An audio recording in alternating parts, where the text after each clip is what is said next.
marvelous land of Oz. I'm Mardell, reading Rinkitink in Oz by L. Frank Baum.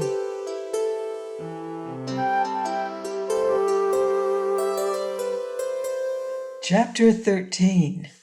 Zella saves the prince.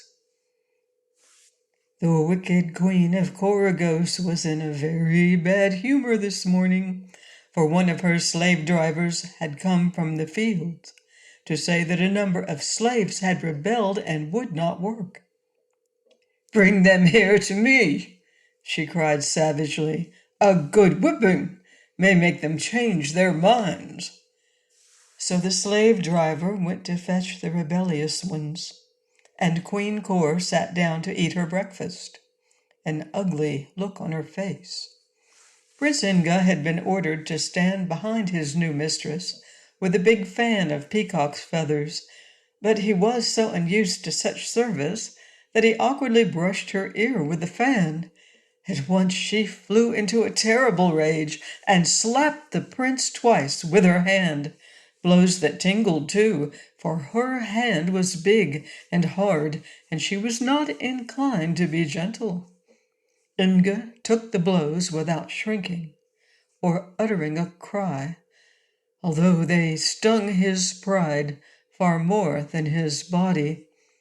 But King Rinkitink, who was acting as the queen's butler and had just brought in her coffee, was so startled at seeing the young prince punished that he tipped over the urn, and the hot coffee streamed across the lap of the queen's best morning gown. Kor sprang from her seat with a scream of anger, and poor Rinkitink would doubtless have been given a terrible beating had not the slave driver returned at this moment and attracted the woman's attention. The overseer had brought with him all of the women slaves from Pingaree, who had been loaded down with chains and were so weak and ill they could scarcely walk, much less work in the fields. Prince Inga's eyes were dimmed with sorrowful tears when he discovered how his poor people had been abused, but his own plight was so helpless that he was unable to aid them. Fortunately, the boy's mother, Queen Garee, was not among these slaves, for Queen Kor had placed her in the royal dairy to make butter. "Why did you refuse to work?" demanded Kor in a harsh voice, as the slaves from Pingaree stood before her, trembling and with downcast eyes. "Because we lack strength to perform the tasks your overseers demand," answered one of the women. "Then you shall be whipped until your strength returns," exclaimed the queen, and turning to Inga, she commanded, "Get me the whip with the 7 lashes." As the boy left the room, wondering how he might manage to save the unhappy women from their undeserved punishment, he met a girl entering by the back way who asked, "Can you tell me where to find Her Majesty, Queen Kor?" "She is in the chamber with the red dome, where the green dragons are painted upon the walls," replied Inga, "but she is in an angry and ungracious mood today. Why do you wish to see her?" "I have honey to sell," answered the girl, who was Zella, just come from the forest. "The queen is very fond of my honey." "You may go to her if you so desire," said the boy, "but take care not to anger the cruel queen, or she may do you a mischief." "Why should she harm me? Who brings her the honey she so dearly loves?" inquired the child innocently. "But I thank you for your warning, and I will try not to anger the queen."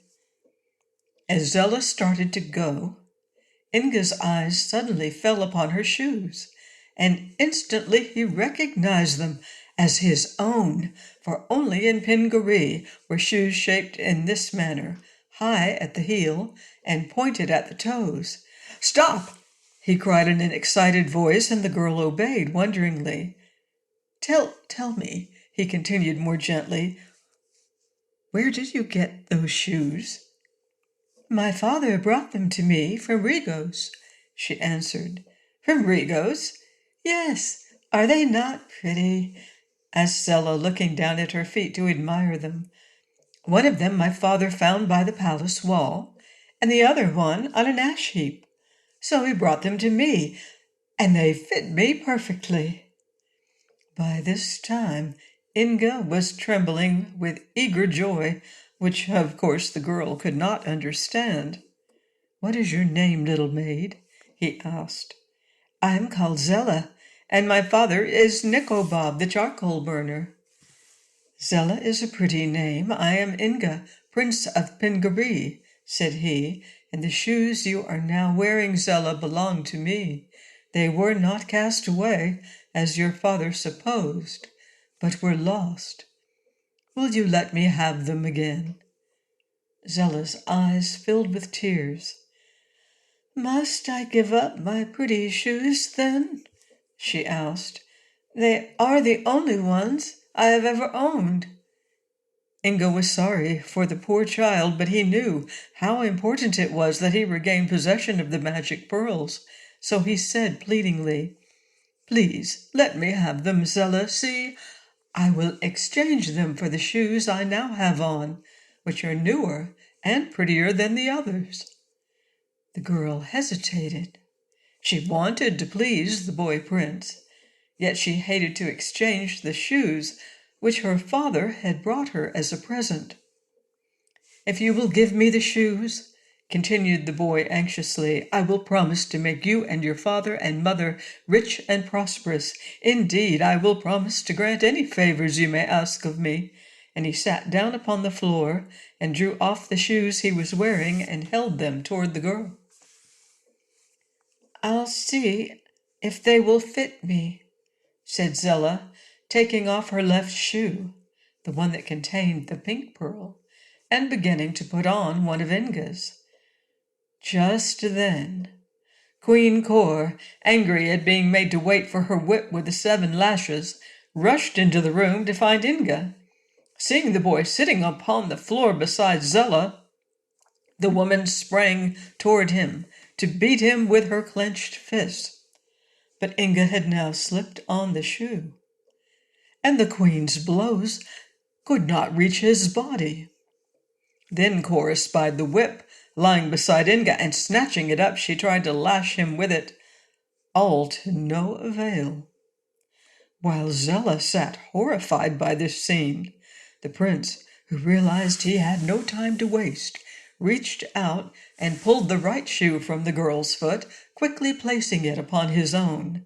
Then he stood up, and facing the furious but astonished queen, said to her in a quiet voice, Madam, please give me that whip. I won't, answered Cor. I'm going to lash those Pingaree women with it. The boy seized hold of the whip, and with irresistible strength drew it from the queen's hand. But she drew from her bosom a sharp dagger, and with the swiftness of lightning aimed a blow at Inga's heart.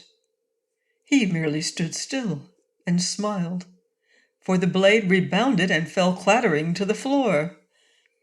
Then at last Queen Cor understood the magic power that had terrified her husband, but which she had ridiculed in her ignorance, not believing in it. She did not know that Inga's power had been lost and found again, but she realized the boy was no common foe, and that unless she could still manage to outwit him, her reign in the island of Coragos was ended. To gain time, she went back to the red dome chamber and seated herself in her throne, before which were grouped the weeping slaves from Pingaree. Inga had taken Zella's hand and assisted her to put on the shoes he had given her in exchange for his own. She found them quite comfortable and did not know she had lost anything by the transfer. Come with me, then said the boy prince, and led her into the presence of Queen Cor, who was giving Rinkitink a scolding. To the overseer, Inga said, "Give me the keys, which unlock these chains, that I may set these poor women at liberty." "Don't you do it!" screamed Queen Cor. "If you interfere, madam," said the boy, "I will put you into a dungeon." By this, Rinkitink knew that Inga had recovered his magic pearls, and the little fat king was so overjoyed that he danced and capered all around the room. But the queen was alarmed at the threat, and the slave driver, fearing the conqueror of Rigo, tremblingly gave up the keys.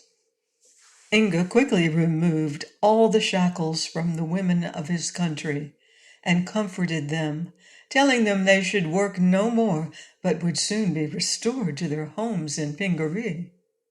Then he commanded the slave driver to go and get all the children who had been made slaves, and to bring them to their mothers. The man obeyed and left at once to perform his errand, while Queen Cor, growing more and more uneasy, suddenly sprang from her throne, and before Inga could stop her, had rushed through the room and out into the courtyard of the palace, meaning to make her escape. Rinkitink followed her, running as fast as he could go.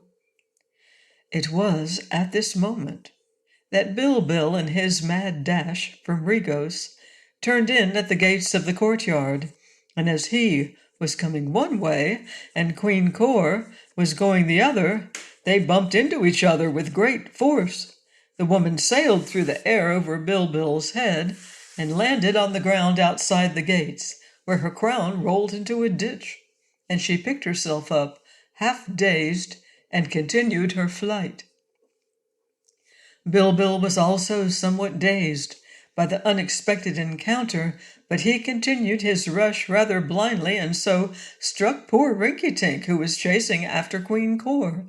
They rolled over one another a few times, and then Rinkitink sat up, and Bilbil sat up, and they looked at each other in amazement.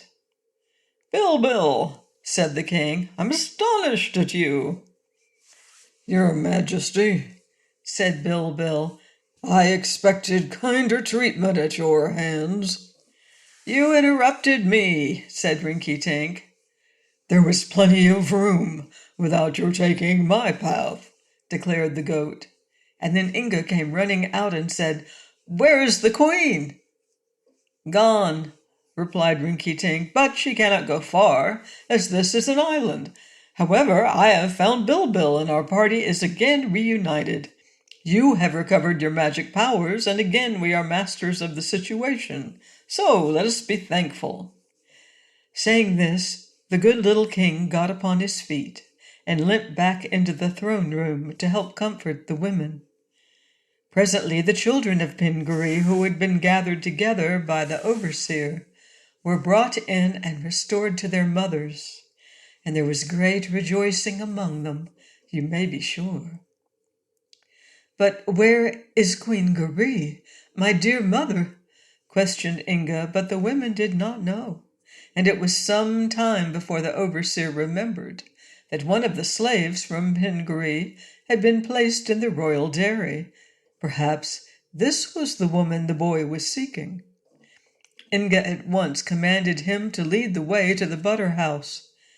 But when they arrived there, Queen Garee was nowhere in the palace, although the boy found a silk scarf, which he recognized as one that his mother used to wear.